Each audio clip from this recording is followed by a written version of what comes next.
Hello friends, Government of Telangana Medical Health Services Recruitment Board General Recruitment Grade 2 Lab Technician notification అయితే ఇచ్చింది. So దీనికి website mhsrp.telangana.gov.in అనే వెబ్సైట్కి వెళ్ళేసి మీరు ఆన్లైన్ చేసుకోవాల్సి వస్తుంది. సో బిఫోర్ మీరు ఆన్లైన్ చేసే ముందు కంప్లీట్గా ఈ వీడియో చూడండి, ఈ డేటా మొత్తం మీరు చేసుకోండి. సో మీకు ఏమైనా డౌట్ ఉంటే కామెంట్ చేయండి. ఇంకా ఫర్దర్గా మీకు ఆన్లైన్ ప్రాసెస్ ఒకవేళ చేసుకోవడం రాకపోతే మాకు కింద కామెంట్ చేస్తే ఇక్కడ మా ఆన్లైన్ సెంటర్లో మేము ఆన్లైన్ చేపిస్తే మీ డేటా కలెక్ట్ చేసుకొని. So coming to the data, so online application వచ్చేసి 21 సెప్టెంబర్ 2024 స్టార్ట్ అవుతుంది. అంటే ఈ మంత్ 21 స్టార్ట్ అయ్యి నెక్స్ట్ అక్టోబర్ 5వ తారీఖు వాటికి ఆన్లైన్ అప్లికేషన్ అయితే మనకి ఎనేబుల్లో ఉంటుంది. అది 5వ తారీఖు 5 గంటలకి క్లోజ్ అవుతుంది, సాయంత్రం 5 గంటలకి క్లోజ్ అవుతుంది. బిఫోర్ 5 గంటలకి మీరు ఆన్లైన్ చేసుకోవాలి. ఇఫ్ మీరు సగం చేసి సగం తర్వాత చేద్దాం అనుకుంటే మాత్రం అది యాక్సెప్టబుల్ కాదనమాట. సో ఇన్కంప్లీట్ అప్లికేషన్ ని ఎవరైనా రిజెక్ట్ చేస్తారు సింపుల్ గా. సో ఎడిట్ చేసుకోవడానికి 7వ తారీఖు 8వ తారీఖు 2 రోజులు టైం ఇచ్చారు. ఆ టైం అనేది కూడా మళ్ళీ ఉదయం 10 గంటల నుంచి సాయంత్రం 5 గంటల లోపు ఇచ్చారు. సో అది గుర్తుపెట్టుకోండి. నెక్స్ట్ నవంబర్ 10వ తారీఖు online computer based exam CBT exam ఉంటుంది. సో దీనికి ఎక్కడ సెంటర్స్ ఉన్నాయి, సిలబస్ ఎంత అవన్నీ కంప్లీట్ గా వీడియో ఉంటుంది చూడండి. అప్లికేషన్ కంప్లీట్ గా చేసిన వాళ్ళదే ఆన్లైన్ ని యాక్సెప్ట్ చేస్తారంట. ఈ అప్లికేషన్ డైరెక్ట్ మనం సబ్మిట్ చేద్దామంటే సరిపోదు, ఆన్లైన్ చేసి దాంట్లో ప్రతి కాలమ్ ని ఫిల్ చేసిన తర్వాత మీరు ఆన్లైన్ చేసినట్టు అప్పుడు సక్సెస్ఫుల్ అప్లికేషన్ సబ్మిషన్ అవుతుంది. అదర్వైజ్ మీరు ఇన్కంప్లీట్ అప్లికేషన్ ఉంటే వాళ్ళు రిజెక్ట్ చేస్తారు సింపుల్ గా. So coming to the vacancy details. So ఇక్కడ వేకెన్సీ డీటెయిల్స్ తో పాటు డిపార్ట్మెంట్స్ ఇచ్చాడు. ఏ డిపార్ట్మెంట్స్ అనేది director of public health and family welfare, director of medical education లోని మొత్తం టోటల్ వేకెన్సీ 1088 ఉన్నాయి. దీనికి పే స్కేల్ అంటే సాలరీ 32,000 నుంచి మినిమం 96,000 వాటికి పే స్కేల్ అయితే ఉంది. తెలంగాణ వైద్య విధాన పరిషత్లోని 183 వేకెన్సీ ఉన్నాయి. 32,000 నుంచి 96,000 వాటికి సాలరీ ఉంటుంది. And MNJ institute of oncology and regional cancer centre, దీంట్లో 13 ఉన్నాయి వేకెన్సీ. 31,000 నుంచి 92,000 వరకు ఉన్నాయి. మొత్తం టోటల్ వేకెన్సీ వచ్చేసి 1284 వేకెన్సీ ఈ నోటిఫికేషన్ లో ఇచ్చారు. సో దీన్ని జోన్ వైజ్ గా బ్రేకప్ చేసి, సో ఏ జోన్ లో ఎన్ని ఉన్నాయి, ఏ జోన్ కింద ఏ డిస్ట్రిక్ట్స్ వస్తాయి అవి కూడా కంప్లీట్ గా ఉంటుంది వీడియో చూడండి. అండ్ నెంబర్ ఆఫ్ వేకెన్సీ అనేది ఇంక్రీజ్ కావచ్చు, ఇన్ కేసు తగ్గొచ్చు, కానీ కంప్లీట్ గా అది రిజల్ట్ అయిపోయేదాకా వాటికి కూడా మనకు తెలియదు. సో ప్రజెంట్ అయితే 1284 ఉన్నాయి. ఇన్ కేసు ఇంక్రీజ్ చేసినా చేయొచ్చు, లేదంటే మిగతా ఏదైనా డిపార్ట్మెంట్ రిక్వైర్మెంట్ ఉంటే ఎడిషన్ చేస్తారు. ఇన్ కేసు వద్దనుకుంటే డిలీషన్ చేస్తారు అనమాట. ఇది 2 గుర్తుపెట్టుకోవాల్సిన పాయింట్స్. సో ఇంక్రీజ్ కావచ్చు, పెంచవచ్చు, తగ్గొచ్చు, కానీ అది కంప్లీట్ గా నోటిఫికేషన్ అయ్యేదాకా మనకు తెలియదు. సో ఇన్ కేస్ ఏదైనా ప్రీవియస్ రిక్రూట్మెంట్స్ లో వేకెన్సీస్ లో ఏదైనా సెలక్షన్ ప్రాసెస్ ఆగిపోయినట్టయితే అది కంప్లీట్ అయిన తర్వాత ఈ ప్రెస్ వేకెన్సీస్ గురించి మనం డిస్కస్ చేసుకుంటారు. సో ఇవి తీసుకుంటారు.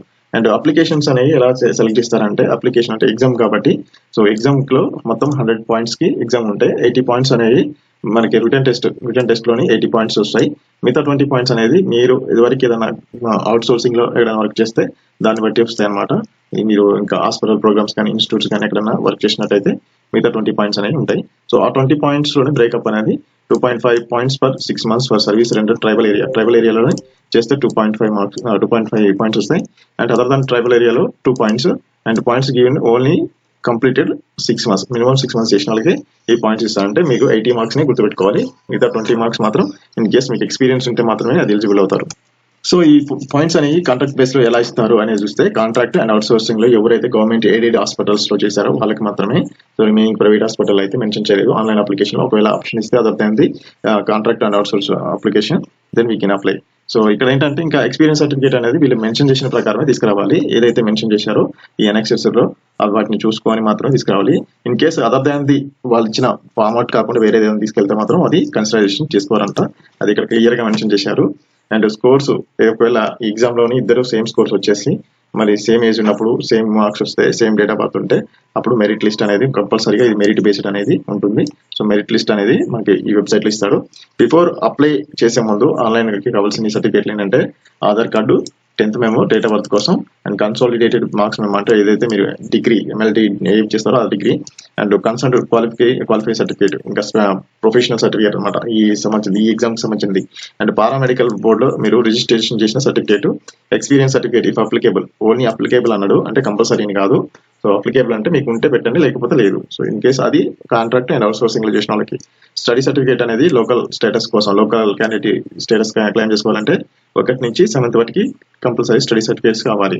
అండ్ ఈ community certificate, non criminal year certificate, income certificate వీళ్ళు ఎక్కడ మెన్షన్ అనెక్సెస్ ప్రకారం అన్నింటినీ తీసుకెళ్ళాలి. ఇన్ కేసు స్పోర్ట్స్ సర్టిఫికేట్ ఉంటుంది, ఒకవేళ PH క్యాండిడేట్ అయితే సాధారణ certificate, and ex servicemen certificate, NCC instructor. So వీటిలో ఏది ఉంటే అది. And last and finally photograph and sign కూడా మనం అన్ని దగ్గర పెట్టుకుని నుంచి వీటిని ఆన్లైన్ ప్రొసీజర్ స్టార్ట్ చేయాలి. సో క్వాలిఫికేషన్స్ ఏంటి? సో వీటికి ఎడ్యుకేషనల్ క్వాలిఫికేషన్ వచ్చేసి Certificate in lab technician course, MLT vocational, intermediate MLT vocational within 1 year clinical training and apprenticeship training. So diploma in lab technician DMLT and BSc MLT or MSc MLT, diploma in medical lab clinical pathology technician course, bachelor in medical laboratory technology BMLT, and PG diploma in medical laboratory technology, PG diploma in clinical biochemistry, BSc microbiology or MSc microbiology, MSc in medical biochemistry and MSc in clinical microbiology and MSc in biochemistry.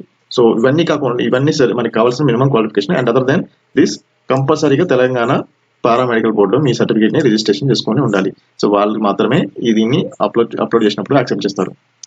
So ఇక్కడ పైన mention certificate కాకుండా in case ఏదైనా మీకు other than extra qualification ఉంటే మీరు ఇక్కడ expert కమిటీకి constitute చేసి వాళ్ళు డిసైడ్ చేసిన దాన్ని బట్టి ఉంటుంది.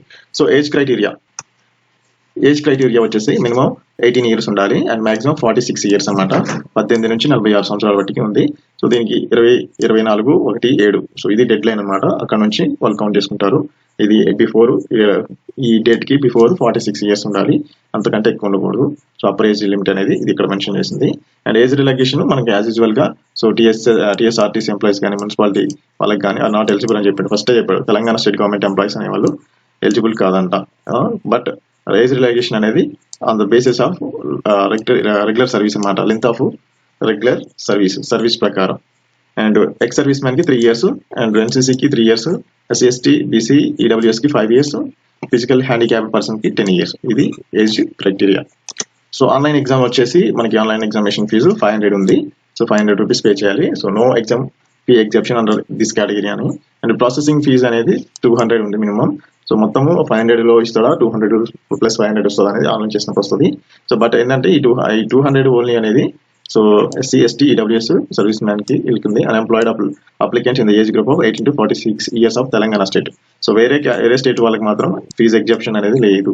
సో మోడ్ ఆఫ్ పేమెంట్ వచ్చేసి ఆన్లైన్ పేమెంట్ మాత్రం ఉంది. సో యూపీఐ కూడా యూజ్ చేసుకోవచ్చు అనమాట. Procedure for application, online application వచ్చి మనకి MHSRB వెబ్సైట్ లో చేయాలి. అన్ని అప్లికేషన్ కంప్లీట్ అయిన తర్వాత ఒరిజినల్ డాక్యుమెంట్స్ కూడా అప్లోడ్ చేయాలి. సో వాటిని సైజు అవన్నీ మనం కరెక్ట్ సైజ్ డేటాని అప్లై చేస్తే మళ్ళీ యాక్సెప్ట్ చేస్తారు. ఇన్ కేసు మనం కరెక్ట్ గా సైజు డేటాని కంప్లీట్ చేయకపోతే అప్లికేషన్ అనేది రిజెక్ట్ అవుతుంది. సో అప్లికేషన్ సబ్మిషన్ చేసిన తర్వాత ఫైనల్ గా మీకు రిఫరెన్స్ ఐడి వస్తుంది. ఆ రిఫరెన్స్ ఐడి అనేది మీరు ఫర్దర్ గా కంప్లీట్ ప్రాసెస్ అయ్యే వాటికి మీరు ఉంచుకోవాలి. So in case incorrect applications అనేవి కంపల్సరీ రిజెక్ట్ అవుతాయి. సో అది గుర్తుపెట్టుకొని జాగ్రత్తగా అన్ని సర్టిఫికేట్స్ దగ్గర పెట్టుకొని మరి ఆన్లైన్ చేసుకోవాలి. Written examination, so computer based exam కి 80 మల్టిపుల్ చాయిస్ క్వశ్చన్స్ ఉంటాయి. So each carrying 1 mark. Negative marking అయితే ఇక్కడ మెన్షన్ చేయలేదు. సో కంప్యూటర్ బేస్డ్ ఎగ్జామ్ వచ్చేసి 10వ తారీఖు నవంబర్ 2024 ఉంటుంది. ఎగ్జామ్ CBT ఎగ్జామ్ అంటే నెంబర్ ఆఫ్ అప్లికేషన్స్ బట్టి ఎన్ని సెషన్స్ లో జరిగింది అనేది తెలుస్తుంది. సో నో నార్మలైజేషన్ స్కోర్ అనమాట. సో ఓన్లీ డైరెక్ట్ గా వాళ్ళు మెరిట్ లిస్ట్ ఇస్తారంట. మెరిట్ లిస్ట్ లోని 3 డిజిట్స్ అప్ టు 3 ఫిగర్స్ వాటికి కూడా డెసిమల్ ఫిగర్స్ వాటికి కూడా మెరిట్ అనేది వాళ్ళు ఇస్తుంటారు. అబ్జెక్షన్స్ ఫైనల్ కి will not be entertained. In case ఏదైనా మీకు అబ్జెక్షన్స్ వస్తే వాటికి ఎలాంటి అబ్జెక్షన్స్ ని యాక్సెప్ట్ చేయరని మెన్షన్ చేశారు. సో అందుకే ఎప్పుడైనా ఏదైనా అప్లై చేసే ముందు కంప్లీట్ నోటిఫికేషన్ చూసుకోవాలి. ఎగ్జామ్ వచ్చేసి ఇంగ్లీష్ పేపర్ ఓన్లీ, అంటే ఇంగ్లీష్ లోనే ఉంటుంది, ఇంగ్లీష్ లాంగ్వేజ్ లోని. సో ఎగ్జామినేషన్ సిలబస్ కింద ఉన్నది. అప్లికేషన్ హాల్ టికెట్ డౌన్లోడ్ చేసుకోవడానికి మనం బిఫోర్ ఒక 1 వీక్ కానీ ఒక 10 డేస్ బిఫోర్ చూసుకోవాలి. Exam centres Hyderabad, Nalgonda, Kodad, Khammam, Kothagudem, Sathupalli, Karimnagar, Mahabubnagar, Sangareddy, Adilabad, Nizamabad, Warangal, Narsampet. So ఇక్కడ ఈ ప్లేస్లలో మనకి ఎగ్జామ్ కండక్ట్ చేస్తారు. అది CBT ఎగ్జామ్ గుర్తుపెట్టుకోండి. కంప్లీట్ గా మెరిట్ బేస్డ్ అనమాట ఎగ్జామ్ కూడా. సో మీకు ఏదైనా స్పోర్ట్స్ సర్టిఫికేట్, NCC సర్టిఫికేట్, ఏమైనా బ్లైండ్నెస్ ఉన్నా ఇవన్నీ అప్లికేబుల్ అనమాట. మీరు అవి కూడా చూసుకోవచ్చు. సో కమ్యూనిటీ సర్టిఫికేట్ అవి ఏమి తీసుకోవాలి, అవన్నీ ఎట్లా తీసుకోవాలి అనేది కూడా ఇక్కడ చెప్పారు. మనం బయటకు వెళ్ళేసి ఇప్పుడు ఓల్డ్ ఉంటే మాత్రం న్యూ అప్లై చేసుకోవాలి. మరీ ఓల్డ్ కాకుండా ఒక 2-3 ఇయర్స్ బ్యాక్ అయితే ఉంటే బెటర్. అండ్ జోన్స్ వచ్చేసి districts zones Asifabad, Komaram Bheem. So zones wise గా చూస్తే జోన్ 1 కింద ఆసిఫాబాద్, కొమరం భీం, మంచిర్యాల, పెద్దపల్లి, జయశంకర్, భూపాలపల్లి, ములుగు ఉన్నాయి. జోన్ 2 లో Hyderabad, Nirmal, Nizamabad, Jagtial. Zone 3 Karimnagar, Sircilla, Rajanna and Siddipet, Medak, Kamareddy. Zone 4 కింద Kothagudem, Bhadradri, Khammam, Mahabubabad, Hanamkonda, Warangal urban, Warangal rural. Zone 5 కి సూర్యాపేట్, నల్గొండ, భువనగిరి, యాదాద్రి అండ్ జనగాం. జోన్ 6 లో మేడ్చల్, మల్కజ్గిరి, హైదరాబాద్, రంగారెడ్డి, సంగారెడ్డి, వికారాబాద్. జోన్ 7 కింద మహబూబ్ నగర్, నారాయణపేట్, జోగులాంబ గద్వాల్, వనపర్తి, నాగర్ కర్నూలు. సో ఇవన్నీ జోనల్ వైజ్ గా మనం వేకెన్సీ చూసుకుంటే ఎన్ని ఇక్కడ ఉన్నాయో చూడవచ్చు. అండ్ కంప్లీట్ గా ఏంటంటే ఒరిజినల్ సర్టిఫికేట్స్ కంపల్సరీ వెరిఫికేషన్ టైంలో ఉండాలి. ఇన్ కేసు ఒకవేళ మీరు ఒరిజినల్ సర్టిఫికేషన్స్ తీసుకురాకపోతే మాత్రం కంప్లీట్ గా డిస్క్వాలిఫికేషన్ అనేది చేస్తారు. అది ఇక్కడ క్లియర్ గా మెన్షన్ చేశారనమాట. Shortlisted applicants who are in the zone of selection only will be called for certificate verification. So short list అయిన వాళ్ళు మాత్రమే దీనికి సంబంధించిన వెరిఫికేషన్ పిలుస్తారు. డిస్క్వాలిఫికేషన్ ఎగ్జామ్ పాయింట్ ఆఫ్ ఏదన్నా మాల్ ప్రాక్టీసింగ్ చేసినా డిస్క్వాలిఫికేషన్ చేస్తారు అంటూ డిబార్ చేసేస్తారు అన్నమాట సింపుల్ గా. So breakup of professional vacancies zonal wise గా చూసినప్పుడు ఏ జోన్ లో ఎన్ని ఉన్నాయని చూసుకుంటే జోన్ 1 కింద ఏమేమి డిస్ట్రిక్ట్స్ ఉన్నాయో ఆ డిస్ట్రిక్ట్స్ లోని 187 వేకెన్సీ ఉన్నాయి. So director of public health and family welfare కింద 187 ఉంటాయి. అండ్ తెలంగాణ వైద్య విధాన పరిషత్ కింద 31 ఉన్నాయి. మొత్తం 218 మాత్రమే ఉన్నాయి. ఎంఎన్జే ఇన్స్టిట్యూట్ లో ఆంకాలజీలో లేవు. అండ్ జోన్ 2 111 అండ్ 24 వైద్య విధాన. Zone 3 145, so 145 28. జోన్ 6 కింద zone 4 159 32, zone 5 137 12, zone 6 180 and 40, and zone 7 169 16. And totally మనకి ఇక్కడ 1088 ప్లస్ 183. అండ్ ఆంకాలజీ ఇన్స్టిట్యూట్ లోని స్పెషల్ గా 13 ఉన్నాయి. ఇది ఎక్కడ అయిందంటే హైదరాబాద్ లోని క్యాన్సర్ సెంటర్ మాత్రమే. సో టోటల్ గా 1284 వేకెన్సీస్ అయితే ఉన్నాయి. సో ఇది నోటిఫికేషన్. సో దీనికి సంబంధించిన ఎక్స్పీరియన్స్ సర్టిఫికేట్ ఎవరి దగ్గర తీసుకోవాలి అంటే contract and outsource service రెండెడ్ in the state government health institutions.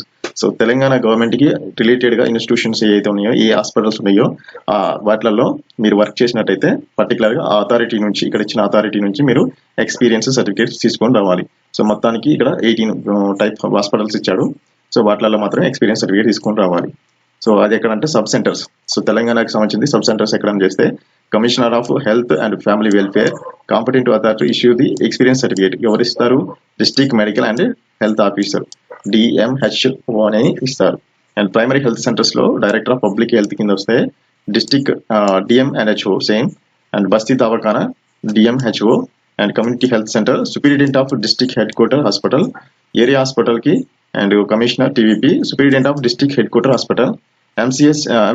MCH blocks SNCUs CMONC centers under NH national health mission కింద ఉన్న వాటిలో. And district head quarters hospital TVP or DME hospitals. All other programmes under national health mission. And దాంట్లో వచ్చేసి మనకి DMNHO ఇస్తారు.